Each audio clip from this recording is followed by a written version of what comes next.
It was so heartwarming, just the fact that everyone came out and really squeezed into that, cozy. 5 days after Alexandra Eala became the first Filipina in history to win a WTA singles title, dismantling elite opponents, running through Naomi Osaka and finishing world number 4 Jessica Pegula with a third-set bagel, the tournament's leaked order of play reportedly slots her onto a court that would not have held half the fans she just sold out in Toronto. The marketing department named her in the same breath as Sabalenka, Alcaraz, and Swiatek. The scheduling department, if reports are accurate, did not read the memo. By the time you finish this video, you'll understand exactly why one word is trending across Filipino tennis Twitter tonight: regret. If you want to be on record before the US Open seedings react to whatever happens in Ohio, subscribe and put your Cincinnati bracket in the comments. Rewind 72 hours. Rain had shoved the Mubadala City DC Open final into a Monday. Eala walked off the court in Washington a champion 4-6, 6-4, 6-0 over Pegula, closing out the world number 4 with a bagel that nobody in the building saw coming. She had exactly 1 day between lifting a trophy and boarding a flight to Toronto. She landed exhausted. Her career-high ranking of number 20 was fresh. Her name was on every ticker in the sport, and the National Bank Open had already sold her Wednesday night session out. That is when the tournament directors of World Tennis learned a lesson Cincinnati is reportedly about to learn the hard way. Toronto had originally slotted Eala on their grandstand court, 2,800 seats, a reasonable assumption for a player who on paper was ranked outside the top 15. Then the tickets started moving, and moving, and moving. By Tuesday morning, tournament director Carl Hale had a problem no scheduling algorithm anticipated: a number 20 seed pulling number 1 crowds. He moved her to center court within 24 hours. Cincinnati, watching all of this unfold in real time, still reportedly assigned her to a secondary show court for her opener. A tournament that publicly named her a headliner is treating her like the anonymous qualifier who withdrew from their event last year with a shoulder injury. This is not simple oversight. This is a scheduling committee reading yesterday's newspaper. Let the receipts speak, because they are stacked. Monday, August 3rd, DC Open Final. Eala takes Pegula 4-6, 6-4, 6-0. That final scoreline is not a fluke. It is the world number for losing 6 straight games to close a WTA title match. On the road to that trophy, she also beat Jing Qinwen, Leylah Fernandez, Alina Svitolina, Naomi Osaka, and third-seeded IGA Swiatek in a first-set tiebreak that ran to 11-9. 5 top-tier scalps in 1 week. That is not a Cinderella run. That is a coronation. Then came the commercial proof. DC Open chairman Mark Ine described the ticket demand for Eala's Washington debut as unprecedented, his word on the record. 2 days later, the same pattern erupted in Canada. Carl Hale confirmed to Tennis Channel that Eala had outsold his second-largest venue by more than 2,000 tickets before her first ball was struck. The Wednesday night session she headlined, according to reports, was the first Wednesday night sellout the Canadian Open has recorded in roughly 2 decades. The last player to do it was Serena Williams. Read that sentence again. A 21-year-old from the Philippines is being compared on ticket sales to prime Serena Williams. For the Filipino fans who have been screaming this into the void for 2 years, the ones who flew to Miami, filled the DC stands, and turned Toronto's night session into a home game, the world is not catching up to Eala. The world is catching up to what you already knew. Your instincts were the market signal. The tournaments are just now reading the tape, which is what makes Cincinnati's reported decisions so difficult to explain.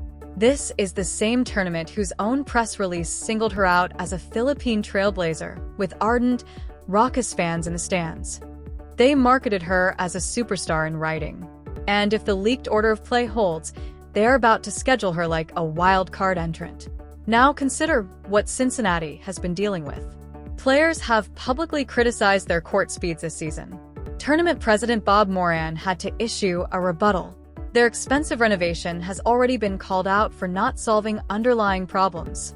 Their 2025 edition lost several high-profile players to withdrawals, including Eala herself with a shoulder injury. This is a tournament with a documented pattern of unforced errors, and the reported court assignment for the biggest new draw in women's tennis fits that pattern with uncomfortable precision. Monday, DC Open champion. Wednesday, Serena Tier sellout in Toronto. The following Monday, reportedly assigned to a side court. The compression alone is the story. If you want to know what a tournament director sounds like when Eala breaks his math, you do not have to speculate. You can listen to one. Carl Hale has run the Canadian Open for more than 20 years. He is the decision-maker on one of the WTA Tour's flagship 1,000-level events. He does not have to explain his scheduling choices to the press, and he certainly does not have to reverse them publicly. This week he did both. On Tennis Channel, on the record, he confirmed that his 2,800-seat grandstand could not physically hold the crowd Eala had already sold, a number that had climbed past 5,000 tickets before her opening match. So he moved her up. That is not a compliment. That is a confession. A rival tournament director publicly admitted his arena was too small for a player Cincinnati is reportedly about to bury on an outer court. The warning to Bob Moran and the Cincinnati Scheduling Committee is not subtle. It has been broadcast, transcribed, and posted. There is no version of this where Cincinnati can claim they did not see it coming. This is where the story stops being about one court and starts being about an entire sport recalibrating. The WTA has never had to build infrastructure around a genuine Southeast Asian superstar. It has now. Every tournament between here and the Australian Open in January is going to face the same question Cincinnati is facing this week. Do you schedule Alex Eala by her ranking of number 20 or by her ticket sales, which are pulling Serena Williams comparisons in Canada? Get that wrong, and you become the next case study. The US Open main draw begins August 24th. Flushing Meadows will be the largest stress test of Eala's commercial gravity yet, and how Cincinnati handles this week directly shapes the US Open's court assignments in New York. Then comes Wuhan, then Beijing, then the year-end swing. Every scheduling committee on tour is watching what Cincinnati does next. Because if Bob Moran's team fixes this before Wednesday, it becomes a template. If they do not, it becomes a warning shot. The Philippines has never produced a WTA 1000 finalist. If Eala runs deep in Cincinnati from a reportedly buried court assignment, it does not just become her origin story. It becomes the origin story of Filipino tennis for the next decade.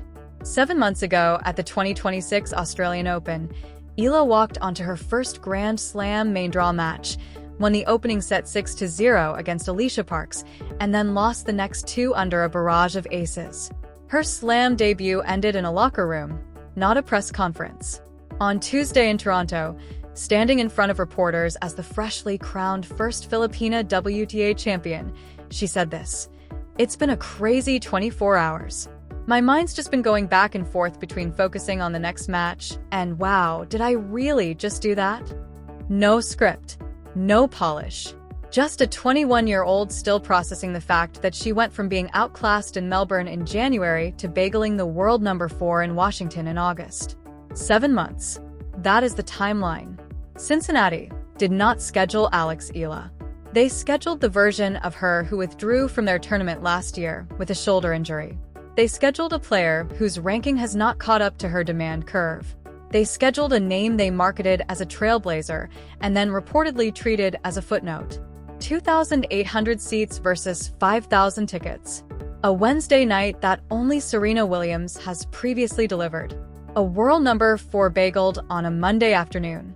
And now a side court assignment that a rival tournament director has already publicly shown you how to fix. The tournament that skipped the memo is about to learn what everyone screaming her name in 3 languages has known for a year. The rankings are a lagging indicator. Alex Eala is not. Here is your challenge. Drop your prediction in the comments right now. If Cincinnati moves her to center court before her second round, is it vindication or damage control? And if they do not move her at all, name the round she wins on that side court before they are forced to. Stake your claim. Timestamp it. Come back next week and see who called it.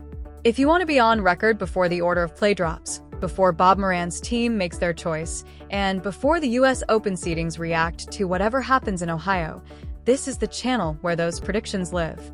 Subscribe and put your Cincinnati bracket in the comments. The fans who called Toronto correctly are already down there. Tennis Diaries, where the ones who saw her coming stay until the tournaments catch up.